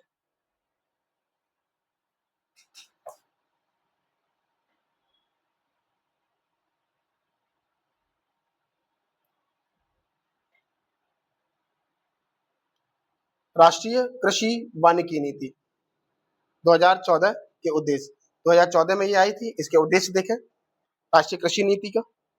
तो ग्रामीण परिवारों विशेषकर छोटे और सीमांत किसानों की कृषि संबंधित आय आजीविका में वृद्धि के लिए कृषि वानिकी को प्रोत्साहन देना, पारितंत्रों को संरक्षित एवं स्थिर करना तथा जलवायु संबंधी चरम घटनाओं के दौरान जोखिम को न्यूनतम करने के लिए प्रत्यास्थ फसली एवं कृषि प्रणालियों को प्रोत्साहित करना, काष्ठ या लकड़ी आधारित उद्योगों को कच्चा माल उपलब्ध कराना, ग्रामीण रोजगार के नए अवसर उत्पन्न करना और वनों पर दबाव कम करना।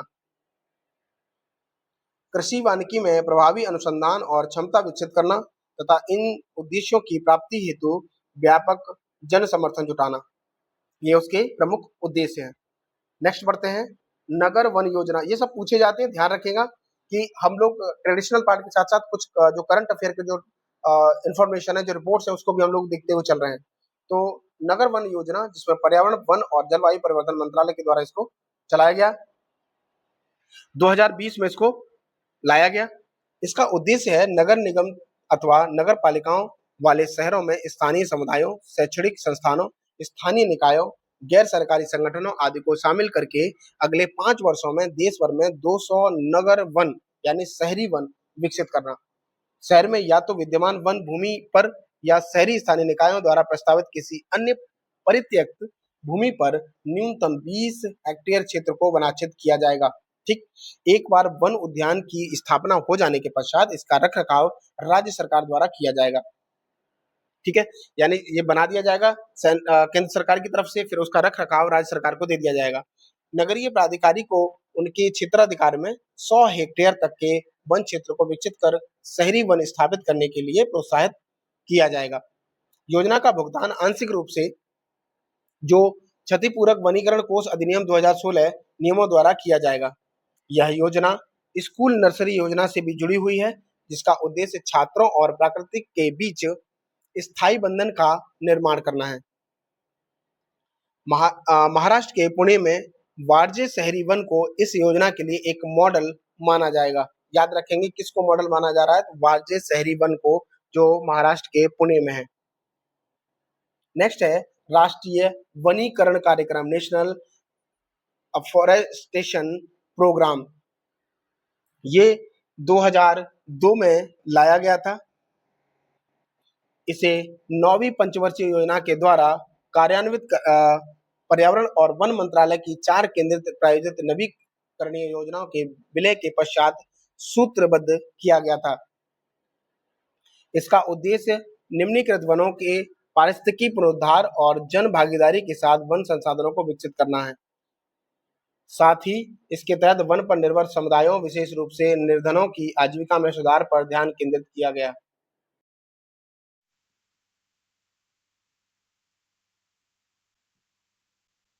अगला है हरित Bharat mission, green India mission के बारे में। ये जो ग्रीन इंडिया मिशन है,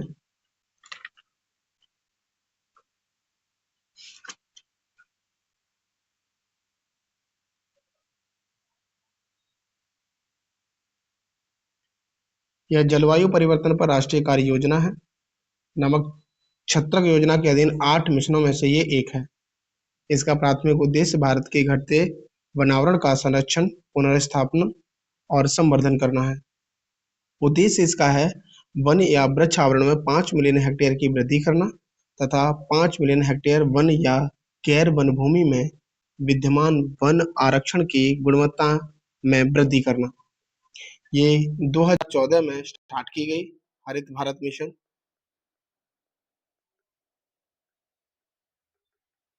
ठीक।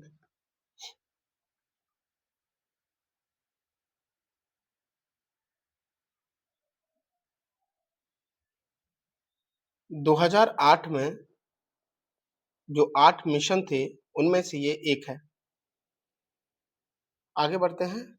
उपलक्ष्य देखें तो 1.5 मिलियन हेक्टेयर निम्नीकृत मध्यम सघन वनों की गुणवत्ता में वृद्धि करना।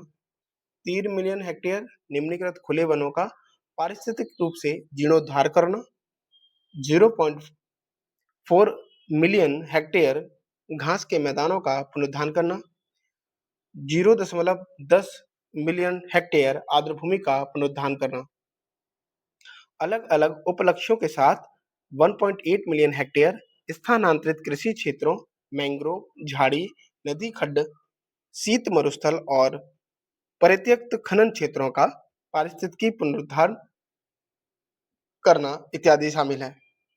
0.20 मिलियन हेक्टेयर शहरी क्षेत्रों और इसके बाह्य क्षेत्रों में वनावरण की वृद्धि करना। 3 मिलियन हेक्टेयर इसमें कृषिगत सीमांत भूमि, प्रतिभूमि और कृषि वानिकी के अंतर्गत शामिल अन्य गैर वन भूमि पर वन तथा वृक्ष आवरण में वृद्धि करना। इन क्षेत्रों और इसके आसपास के लगभग 3 मिलियन परिवारों के लिए वन आधारित आजीविका संबंधी आय में वृद्धि करना। वर्ष 2020 तक कार्बन डाइऑक्साइड के पृथक्करण और संग्रहण में 50 से 60 मिलियन टन की वृद्धि करना। ये इसके उपलक्ष्य हैं। आगे बढ़ के देखते हैं तो वन संरक्षण हेतु अन्य अधिनियम के बारे में। कौन-कौन से अधिनियम हैं, उनके उद्देश्य क्या हैं और महत्वपूर्ण प्रावधान क्या किए गए हैं, उनके बारे में जानेंगे। तो सबसे पहले प्रतिपूरक वनीकरण कोष अधिनियम 2016। इसका उद्देश्य वनेतर प्रयोजनों के लिए उपयोग की जाने वाली वन भूमि की क्षतिपूर्ति हेतु वनीकरण एवं पुनरुद्धार गतिविधियों को साकार करना। महत्वपूर्ण प्रावधान इसके भारत के लोक लेखा के अधीन राष्ट्रीय प्रतिपूरक वन वन रोपण कोष और राज्यों के लोक लेखा अधीन राज्य प्रतिपूर्ति वनीकरण कोष का गठन करना है, यानी एनसीएएफ और एससीएएफ का ये गठन करने का प्रावधान है। आगे देखिए तो राष्ट्रीय निधि का संवितरण और उपयोग राज्य द्वारा संग्रहित सभी धन का 90% राज्य प्रतिपूर्ति वनीकरण कोष में और शेष 10% राष्ट्रीय प्रतिपूरक वनोपरण जो कोष है उसमें अंतरित किया जाएगा।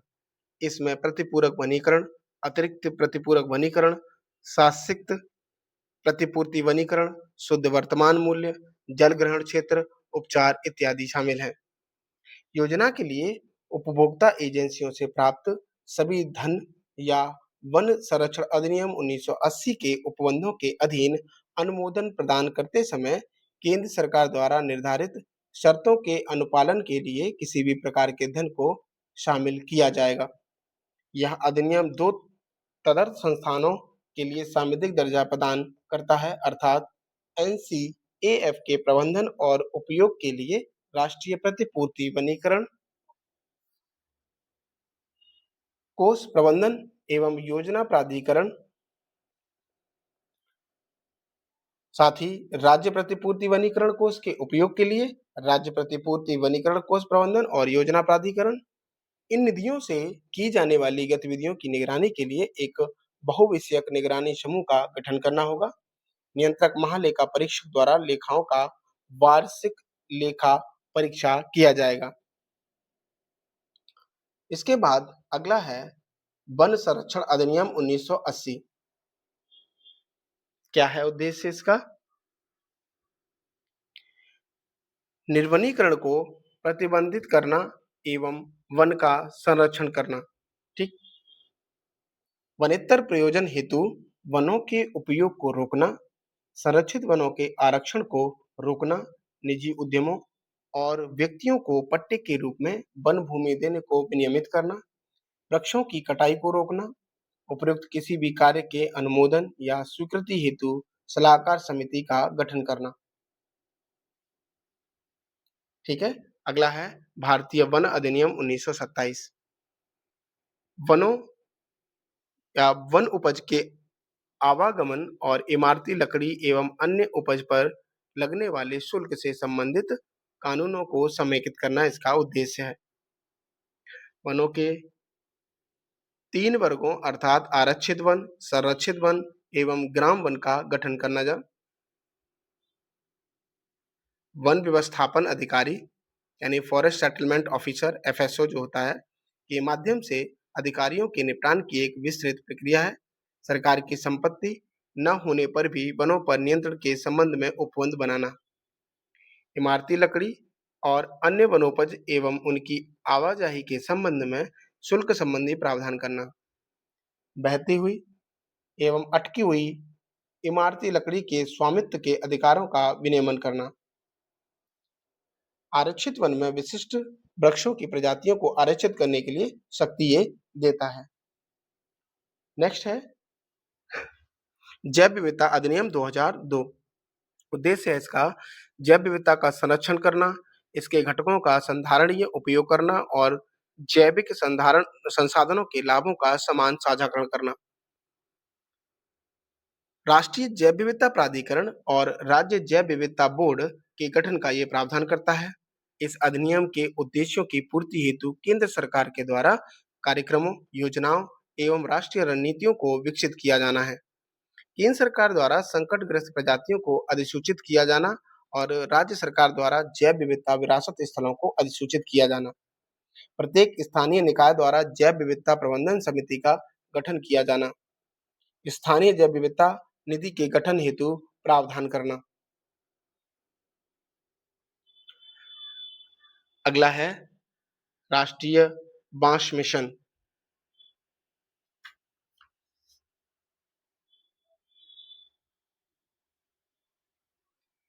वर्ष 2006 से 7 में केंद्र प्रायोजित योजना के रूप में ये आरंभ की गई। ठीक है। केंद्र प्रायोजित योजना के रूप में इसको प्रारंभ किया गया। वर्ष 2014 से 15 के दौरान इसे समेकित बागवानी विकास मिशन में मिला दिया गया था, जो वर्ष 2015-16 तक जारी रहा।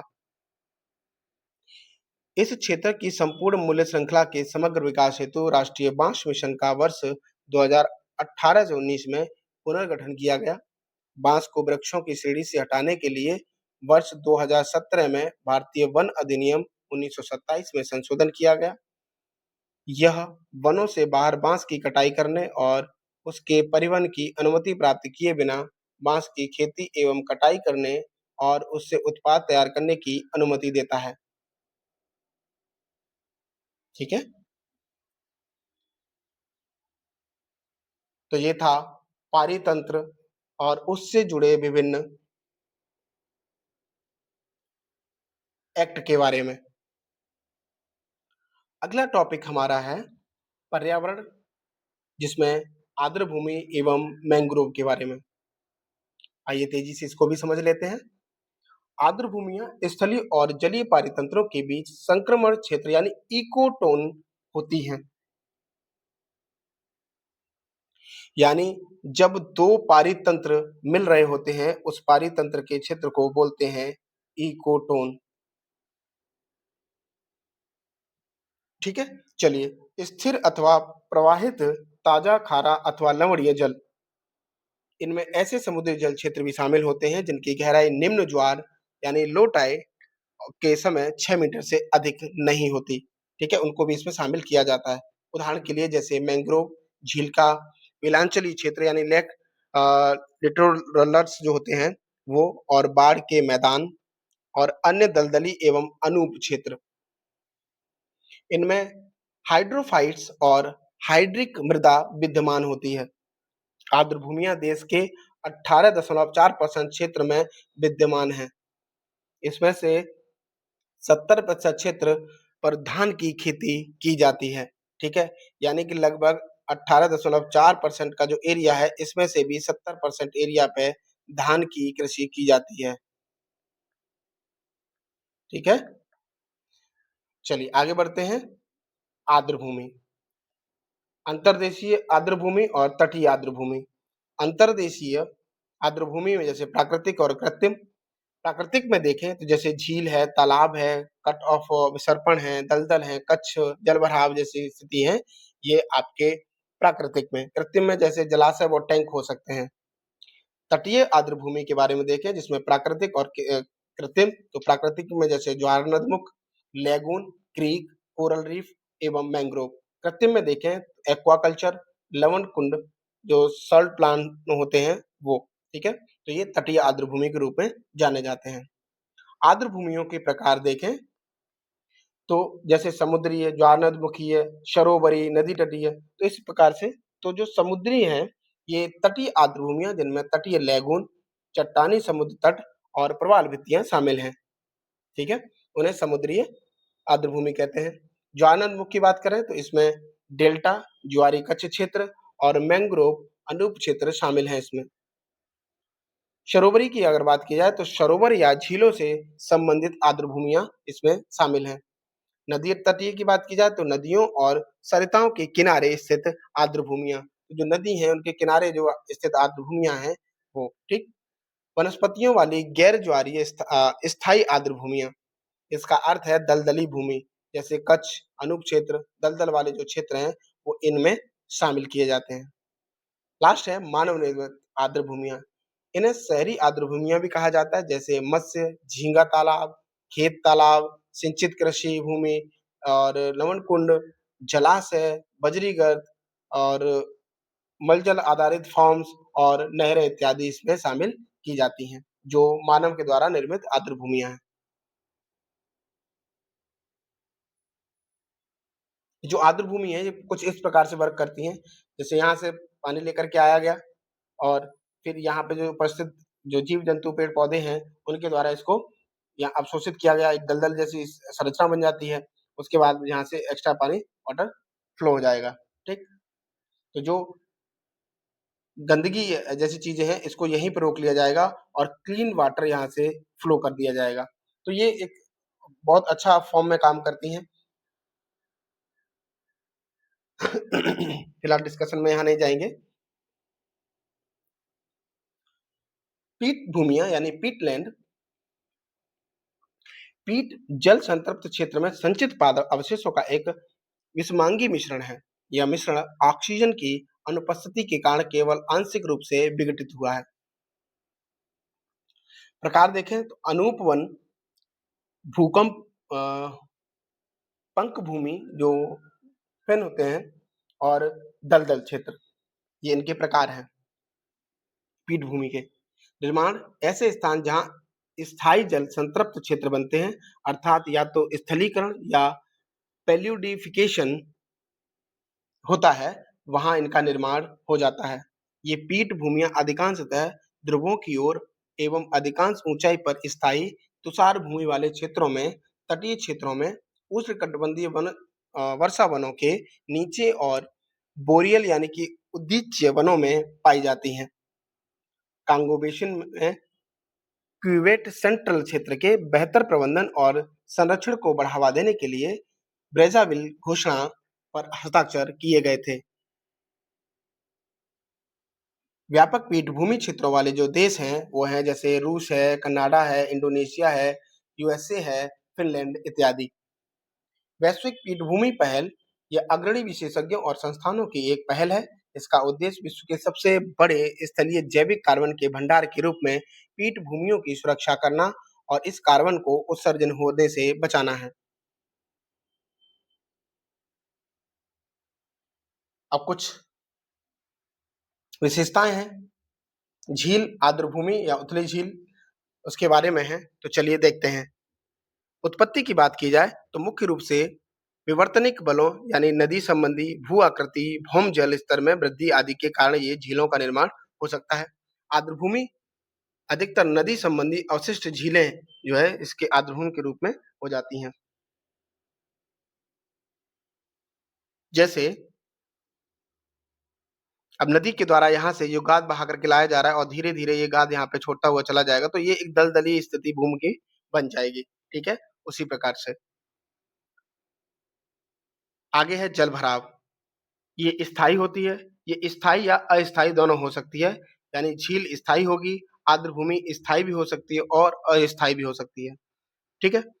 जल स्तर में बदलाव झीलों की अपेक्षाकृत अपेक्षाकृत कम होता है और आर्द्र भूमि अपेक्षाकृत अधिक होता है। जल स्तर में जो बदलाव है वो आर्द्र भूमि में अपेक्षाकृत अधिक होगा और झीलों में अपेक्षाकृत कम होगा।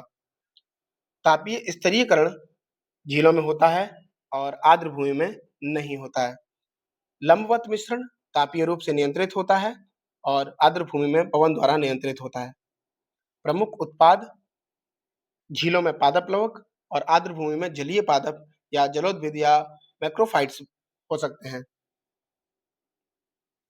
खाद्य श्रृंखला जिसमें झीलों की बात की जाए तो चराई मार्ग और आर्द्र भूमि जिसमें अपदन मार्ग। उत्पादकता निम्न होती है झीलों में और आर्द्र भूमियों में उच्च होती है। पोषण की स्थिति मितपोषी या मितपोषणी होती है झीलों में और आर्द्र भूमि में अधिकांशतः सुपोषी होती है। बाढ़ नियंत्रण कार्य देखें तो झील कम महत्वपूर्ण होते हैं लेकिन आर्द्र भूमि बेहद महत्वपूर्ण होते हैं। अवशिष्ट उपचार में तो झील जो है नहीं होते और हाँ, ये अवशिष्ट उपचार में आर्द्र भूमियाँ बहुत अच्छा रोल निभाती हैं।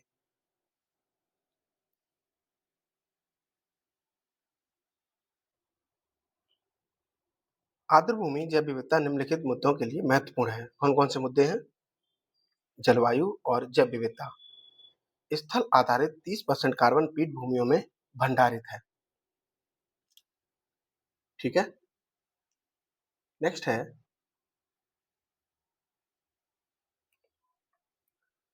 अफवाह की तीव्रता को नियंत्रित करके बाढ़ को कम करने में महत्वपूर्ण भूमिका निभाते हैं ये।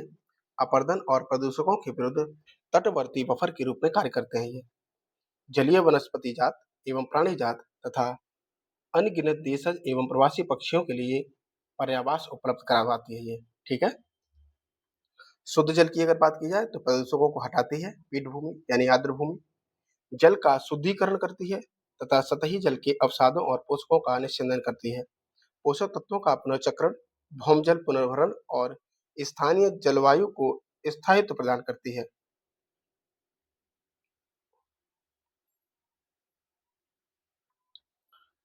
रोजगार की अगर बात की जाए, अब 1 अरब लोग अपनी आजीविका के लिए आर्द्र भूमियों पर निर्भर हैं, तो एक बहुत बड़ी जनसंख्या इस पर निर्भर करती है। अर्थव्यवस्था के बारे में देखें तो आर्द्र भूमियां प्रतिवर्ष 47 ट्रिलियन अमेरिकी डॉलर मूल्य की अनिवार्य सेवाएं प्रदान करती है। ये पादपों की कई प्रजातियों, विशेष रूप से धान चावल के लिए एक आनुवांशिक भंडार के रूप में कार्य करती हैं। संधारण ये पर्यटन के लिए महत्वपूर्ण संसाधन के रूप में ये कार्य करती हैं। ठीक है, आगे बढ़ते हैं। क्षरण हेतु उत्तरदायी कारक क्या है? उत्तरदायी कारक क्षरण हेतु तो आर्द्र भूमियों में पुनर्चक्रण क्षमता से अधिक प्रदूषकों को डंप किया जाना, ये क्षरण है इसका। अब प्रदूषक उसमें भर दिए जा रहे हैं।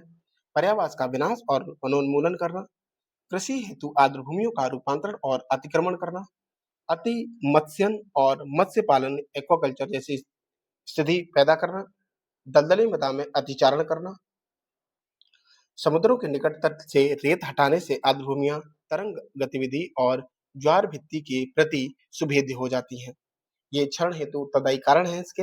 आर्द्र भूमि संरक्षण के प्रयास किए क्या क्या किए जा रहे हैं उसके बारे में देखें तो संरक्षण के जो वैश्विक प्रयास है जिसमें रामसर अभिसमय जो रामसर कन्वेंशन है ये 1971 से जारी है जो कि 1975 में लागू हुआ। इस अभिसमय का मिशन संपूर्ण विश्व में सतत विकास प्राप्त करने के लिए एक योगदान के रूप में स्थानीय और राष्ट्रीय कार्यवाहियों तथा अंतर्राष्ट्रीय सहयोग के माध्यम से सभी आर्द्र भूमियों का संरक्षण एवं बुद्धिमत्तापूर्ण उपयोग सुनिश्चित करना है। अभिसमय का दर्शन जिसमें आर्द्र भूमियों का बुद्धिमत्तापूर्ण उपयोग अर्थात सतत विकास के संदर्भ में पारितंत्र उपयोग के उपागमों के कार्यान्वयन के माध्यम से उनके पारिस्थितिकी चरित्र को बनाए रखना। आगे इसको करेक्ट कर लीजिएगा कि भारत में 49 रामसर स्थल है जो कि सही नहीं है। आप इसकी जगह करिएगा जहाँ तक मुझे याद है 99 रामसर स्थल हो गए हैं। अभी हाल ही में शेखा झील, शेखा झील जो कि कहाँ है, अलीगढ़ में है, इसको जोड़ा गया है। आप जाएँगे इसी चैनल पे तो जो शॉर्ट्स वीडियो हैं, उसमें मैंने एक शॉर्ट्स वीडियो बना के डाला है, ये अलीगढ़ वाला जब जो शामिल हुआ है, उसमें सारी इन्फॉर्मेशन आपको मिल जाएगी, जाकर के आप एक बार उसे ज़रूर देख लीजिएगा, ठीक है? आगे देखिए तो भारत के कुल भौगोलिक क्षेत्रफल के 4.7% भाग पर आर्द्र भूमियाँ विस्तारित हैं। चिल्का झील उड़ीसा और केवड़ादेव राष्ट्रीय उद्यान जो कि राजस्थान भारत के पहले रामसर स्थल है। चिल्का झील भारत की सबसे बड़ी रामसर आर्द्र भूमि है। ठीक, भारत में उत्तर प्रदेश में 10 भारतीय आर्द्र भूमियों के साथ रामसर स्थलों की सर्वाधिक संख्या है, जो कि अब शायद वर्तमान में 12 हो गई है। एक बार जरूर कंफर्म कर लीजिएगा, ठीक है? वो शॉर्ट्स देख लीजिएगा तो उसमें मिल जाएंगे आपको। हिमाचल प्रदेश में रेणुका आर्द्र भूमि भारत की सबसे छोटी आर्द्र भूमि है। उसके बाद देखिए मॉन्टेक्स रिकॉर्ड्स के बारे में। मॉन्टेक्स रिकॉर्ड अंतरराष्ट्रीय महत्व की आर्द्र भूमियों में से ऐसे आर्द्र भूमि स्थलों की सूची है जहां तकनीकी विकास, प्रदूषण अथवा अन्य मानवीय हस्तक्षेप के परिणाम स्वरूप पारिस्थितिकी चरित्र में परिवर्तन हुए, वर्तमान में हो रहे या भविष्य में परिवर्तन होने की संभावना है।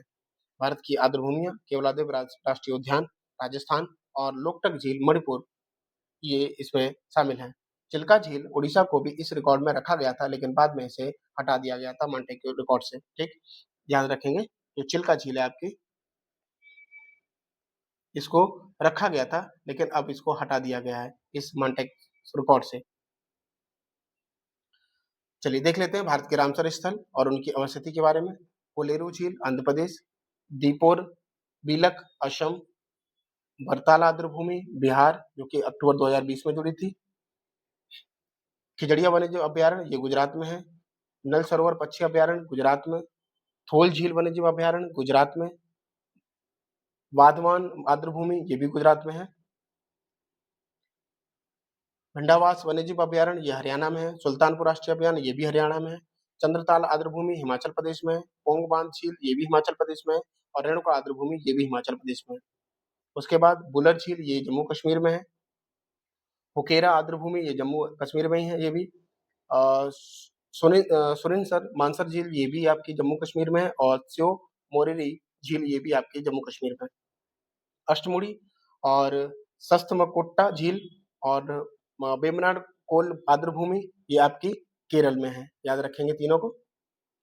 उसके बाद देखेंगे त्योकार आर्द्र भूमि परिसर ये लद्दाख में है। भोज आर्द्र भूमि मध्य प्रदेश में है। लोनार झील ये महाराष्ट्र में है, नवंबर 2020 में ये भी जुड़ी थी। नंदुर मधवेश्वर ये महाराष्ट्र में है। लोकटक झील मणिपुर में है। भीतरकनिका मैनग्रोव ये ओडिशा क्षेत्र में है। चिल्का झील उड़ीसा में है। ब्यास संरक्षण रिजर्व ये पंजाब में है। हरिके झील ये भी पंजाब में है। काजली झील ये पंजाब में है ये भी। उसके बाद केशोपुर मियानी सामुदायिक रिजर्व ये भी आपका पंजाब में है। नागला वन्यजीव अभयारण्य ये भी पंजाब में है। रोपण झील ये भी पंजाब में है। ठीक, राजस्थान के केवलादेव घाना राष्ट्रीय उद्यान ये राजस्थान में। सामर झील राजस्थान। पॉइंट कैलीमेरे वन्यजीव और पक्षी अभयारण्य ये तमिलनाडु में है। रुद्रसागर झील त्रिपुरा में है। बखीरा वन्यजीव अभयारण्य ये उत्तर प्रदेश में है। उत्तर प्रदेश के बखीरा हैदरपुर आर्द्र भूमि नवाबगंज पक्षी विहार अभयारण्य ये भी उत्तर प्रदेश में। पार्वती अर्गा या पार्वती आगरा पक्षी अभयारण्य ये भी उत्तर प्रदेश में है। समन पक्षी अभयारण्य ये उत्तर प्रदेश में है। समसपुर पक्षी अभयारण्य ये भी उत्तर प्रदेश में है। सांडी ये भी उत्तर प्रदेश में है। सरसई ये भी उत्तर प्रदेश में है। सूर सरोवर ये भी उत्तर प्रदेश में है। ऊपरी गंगा नदी जो ब्रजघाट से नरोरा विस्तार है ये भी आपका उत्तर प्रदेश में है। ठीक, आसन संरक्षण रिजर्व ये उत्तर प्रदेश में है जो कि अक्टूबर 2020 में जुड़ा। पूर्वी कोलकाता आर्द्र भूमि ये पश्चिम बंगाल में है और सुंदरबन आर्द्र भूमि ये भी पश्चिम बंगाल में है। ठीक है, तो ये कुछ आर्द्र भूमियां थी और उनके स्थल थे। भारत द्वारा संरक्षण के प्रयास क्या क्या किए जा रहे हैं। राष्ट्रीय जलीय पारिस्थितिकी तंत्र संरक्षण योजना चलाई जा रही है जिसमें आर्द्र भूमियों और झीलों दोनों के लिए केंद्रीय पर्यावरण और जलवायु परिवर्तन मंत्रालय द्वारा इनका कार्यान्वित एक केंद्र प्रायोजित योजना है। किसी राज्य में मौजूद आर्द्र भूमि प्राधिकरण नियमों के सभी आर्द्र भूमि विशिष्ट प्रवर्तन के लिए नोडल प्राधिकरण है ये। आगे देखें तो आर्द्र भूमि जिसमें संरक्षण और प्रबंधन नियमावली 2017। केंद्र सरकार ने राज्यों और संघ राज्य क्षेत्रों को अपनी आर्द्र भूमियों को चिन्हित करके या करने और उनका प्रबंधन करने का अधिकार दिया है। ठीक? ये नियम निम्नलिखित आर्द्रभूमि या आर्द्रभूमि परिसरों पर लागू होंगे। रामसर अभिसमय के अंतर्गत अंतरराष्ट्रीय महत्व की आर्द्रभूमि के रूप में वर्गीकृत किए गए आर्द्रभूमि स्थल केंद्र सरकार, राज्य सरकार और संघ राज्य क्षेत्र के प्रशासन द्वारा अधिसूचित आर्द्रभूमियां, ये सब शामिल होंगी इसमें। प्रत्येक राज्य और संघ राज्य क्षेत्र में राज्य आर्द्रभूमि प्राधिकरण का गठन किया जाएगा। इसकी अध्यक्षता राज्य के पर्यावरण मंत्री द्वारा की जाएगी। इसमें कई सरकारी अधिकारी शामिल होंगे। ये व्यापक उपयोग के सिद्धांत का निर्धारण करेंगे। ये सिद्धांत आर्द्रभूमि के प्रबंधन को शासित करेंगे। ठीक? राष्ट्रीय आर्द्रभूमि समिति की स्थापना की जाएगी। यह समिति केंद्रीय आर्द्रभूमि विनियामक प्राधिकरण का स्थान लेगी। इसका कार्य इन नियमों के कार्यान्वयन की निगरानी करना और केंद्र सरकार को आर्द्रभूमियों के संरक्षण तथा बुद्धिमत्तापूर्ण उपयोग के लिए उचित नीतियों एवं कार्यक्रमों का परामर्श देना होगा। अब मैंग्रोव की अगर बात की जाए तो मैंग्रोव इकोटोन होते हैं। ये एक विशिष्ट वेलांचली समुद्री तट के निकट वन पारितंत्र होते हैं। ये अधिकांशतः सदाबहार वन होते हैं। ये बृहद ज्वार के उच्च जल स्तर के नीचे निचले सुरक्षित तटों, ज्वारनदमुख, पंख मैदानों, ज्वारीय संकरी खाड़ियों, पश्च जल और उष्णकटिबंधीय तथा उपोष्णकटिबंधीय क्षेत्रों की कच्छ भूमि तथा लैगून में उगते हैं। ये अत्यधिक उत्पाद पारितंत्र हैं। ये विश्व भर में उष्णकटिबंधीय और उपोष्णकटिबंधीय क्षेत्रों में मुख्यतः 25 डिग्री उत्तर यानी 25 डिग्री नॉर्थ और 25 डिग्री दक्षिण अक्षांशों के बीच उगते हैं। ठीक है? तो मान के चलिए 25 डिग्री और 25 डिग्री नॉर्थ और 25 डिग्री साउथ। ठीक है? कि इनके बीच ये एरिया होता है। ये चक्रवात सुनामी के प्रभाव से तटरेखा की रक्षा करते हैं। ये कई व्यावसायिक रूप से महत्वपूर्ण मछलियों के लिए प्रजनन और अंडे देने के स्थल होते हैं। इन्हें लवणोद्भिद यानी कि होलोफाइट्स भी कहा जाता है। ये कठोर तटीय पारिस्थितिकी के प्रति अनुकूल होते हैं। मैंग्रोव वनस्पति जल की अधिक हानि की सुविधा प्रदान करती है। इनकी पत्तियां मोटी होती हैं, जिनमें नमक स्रावित करने वाली ग्रंथियां होती हैं। कुछ पौधे अपनी जड़ों में ही नमक के अवशोषण को रोक देते हैं। इनमें लवणीय जल में जलमग्न रहने और लहरों के प्रभाव से निपटने के लिए एक जटिल लवण निस्यंद प्रणाली तथा एक जटिल जड़ प्रणाली होती है। ये जल भराव युक्त कीचड़ की निम्न ऑक्सीजन वाली दशाओं को के प्रति अनुकूल होते हैं। ठीक? लवणीय जल को अपनी जड़ों से निस्यंदित करने के लिए इन पौधों को उच्च सौर विकिरण की आवश्यकता होती है। यही कारण है कि मैंग्रोव वनस्पति केवल उष्णकटिबंधीय और उपोष्णकटिबंधीय तटीय जल तक ही सीमित है। मैंग्रोव प्रजनन की जरायुजता विधि का उपयोग करते हैं, अर्थात बीज भू सतह पर गिरने से पहले वृक्ष में ही अंकुरित हो जाते हैं। आप ऐसे समझिए जैसे मान लीजिए आपने आम खाया और आम की जो गुठली है उसको जमीन पे फेंक दिया, तो वो जमीन पे रहेगी अंदर जमीन में काफी दिन तक, तब उसके बाद उसमें अंकुरित होगा। लेकिन इनके बीज जो होते हैं वो पहले ही जो बीज लगे हुए हैं पेड़ पे तभी ये अंकुरित होना स्टार्ट हो जाएंगे। फिर गिरने के बाद वो अच्छे से ग्रो करना स्टार्ट हो जाते हैं। यानी कि पहले ही वो बीज अंकुरित हो जाता है, क्योंकि अगर वो उस लवणीय वाले क्षेत्र में गिर जाएगा तो वो उगेगा ही नहीं, जिस वजह से ये पहले ही लगे हुए फल पहले ही उग जाते हैं। तो यही कारण है इसका। ठीक है? चलिए आगे बढ़ते हैं।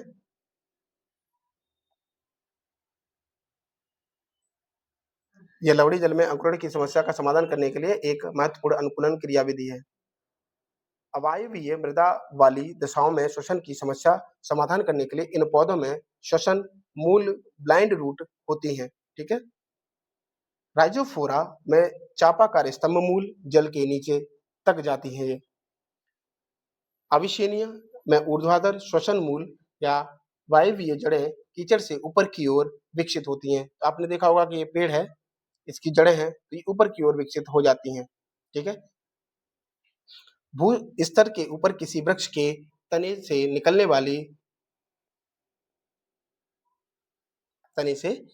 वाली अपस्थानिक जड़ों को अवस्तंभ मूल कहा जाता है। ठीक है? भारत में मैंग्रोव विश्व की लगभग 3.3% मैंग्रोव वनस्पति भारत में पाई जाती है। पूर्वी तट जिसमें सुंदरवन के मैंग्रोव विश्व के ज्वारीय लवणोद्भिद मैंग्रोव के सबसे बड़े एकल खंड है ये रॉयल बंगाल टाइगर और मगरमच्छों के लिए काफी प्रसिद्ध है ये। इसमें भीतरकनिका जो कि उड़ीसा क्षेत्र है, आंध्र प्रदेश के गोदावरी कृष्णा डेल्टाई क्षेत्र और पिचावरम और वेदारण्य जो कि तमिलनाडु क्षेत्र है। इसमें शामिल है पूर्वी तट में। ये आप स्थिति को देख सकते हैं। सुंदरवन मैंग्रोव, ठीक, ये महानदी मैंग्रोव है, ये वाले। उसके बाद यहाँ थोड़ा सा और नीचे की तरफ देखेंगे तो ये कृष्णा गोदावरी है। फिर उसके बाद यहाँ इस एरिया में ये, ठीक है, केवरी। उसके बाद अगर आप देखेंगे तो ये गोवा वाला जो क्षेत्र है यहाँ पे, उसके बाद उसके जस्ट ऊपर, ठीक है, और यहाँ ये जो गुजरात वाला एरिया है यहाँ पे ये मैंग्रोव की स्थिति आपको देखने को मिल जाएगी। पश्चिम तटीय की जो बात कर रहे थे, जैसे भारत के पश्चिम तट पर मैंग्रोव अधिकांश झाड़ीदार एवं निम्नलिखित अवस्था में है। ये महाराष्ट्र, गोवा, कर्नाटक में ज्वालामुखों एवं सक्रिय खाड़ियों के अंतः ज्वारीय क्षेत्र के किनारे पाए जाते हैं। ठीक, केरल के तटीय क्षेत्र में मैंग्रोव वनस्पति अत्यधिक छिन्न भिन्न और विरल है। गुजरात में अविसेनिया मरीन, अविसेनिया ऑफिसिनी ऑफिसिनेलिस और राइजोफोरा म्यूकोनाटा प्रजातियों के मैंग्रोव मुख्य रूप से कच्छ की खाड़ी और कोरी क्रीक में पाए जाते हैं। ये थी मैंग्रोव के बारे में जानकारी। उसके बाद मैंग्रोव के महत्व के बारे में देखें तो मैंग्रोव सेवाएं, जिसमें जलीय और स्थलीय जीवों एवं वनस्पतियों के लिए वास स्थल की अनदेखी नहीं की जा सकती। मछली, झींगा, मोलस्का और केकड़ों सहित जलीय प्रजातियों की एक विस्तृत श्रृंखला के लिए मैंग्रोव महत्वपूर्ण वास स्थल है। ठीक है, मैंग्रोव पारिस्थितिकी तंत्र पक्षियों और कीट प्रजातियों की एक विस्तृत श्रृंखला के लिए महत्वपूर्ण आवास है ये। मैंग्रोव के आसपास मनोरंजन मत्स्य से फ्लोरिडा की अर्थव्यवस्था में प्रतिवर्ष $1 बिलियन का योगदान होता है, जो कि इको टूरिज्म क्या है, मैंग्रोव कई मछली प्रजातियों के लिए नर्सरी का कार्य करते हैं। कई युवा मछलियां, जेलीफिश, अर्चिन और जलीय जीव मैंग्रोव की जड़ों के बीच पाए जाते हैं, जिससे स्कॉर्लिंग अभियान बहुत लोकप्रिय हो जाते हैं।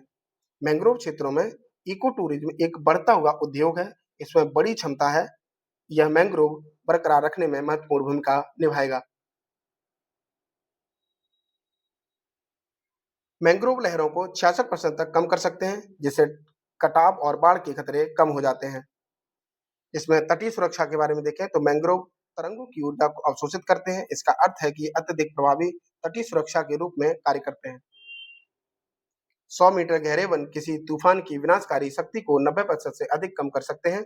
मैंग्रोव भूजल को भी ताजा रखते हैं और कृषि भूमि को खारेपन से बचाते हैं। नेक्स्ट, वैलीज का मैंग्रोव क्षेत्र पक्षियों की 500 से अधिक प्रजातियों को नेस्टिंग की सुविधा प्रदान करता है। कैसे?